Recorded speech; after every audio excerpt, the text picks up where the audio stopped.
दिया जाता है। कन्या या वचन कहती है अपने पति से, जिस प्रकार ध्रुव तारा अटल है, अडिग है, एक जगह पर टिका हुआ है, उसी प्रकार हम दोनों का जीवन एक साथ ही हो, ऐसा वचन दिया जाता है।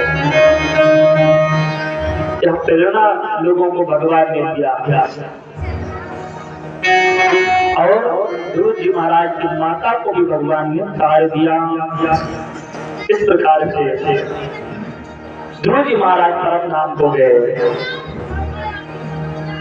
मैत्रेय मुनि कहते हैं, विदुर, ध्रुव जी महाराज भगवान विष्णु के परम भक्तों में से थे। इसके बाद इन्हीं ध्रुव जी महाराज के वंश में आगे चल करके एक अंग नाम के राजा हुए।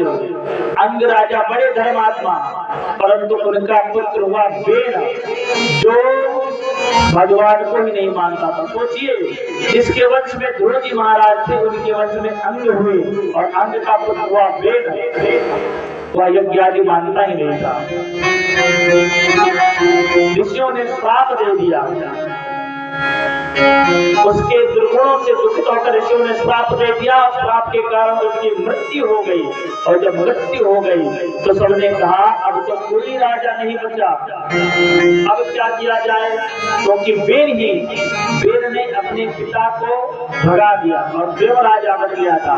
परंतु जब बेन भी मर गया तो ऋषियों ने कहा कि बिना राजा के राज्य तो अधूरा हो जाता, इस पर कोई भी आक्रमण कर सकता है।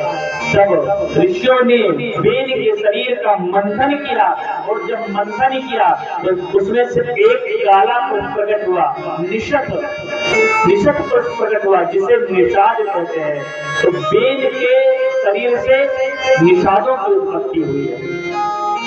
और पुनः जब मंथन किया, उसी बेन के शरीर से स्वयं भगवान परमात्मा कपिल भगवान के रूप में प्रकट हो गए। बोलो कपिल भगवान की जय।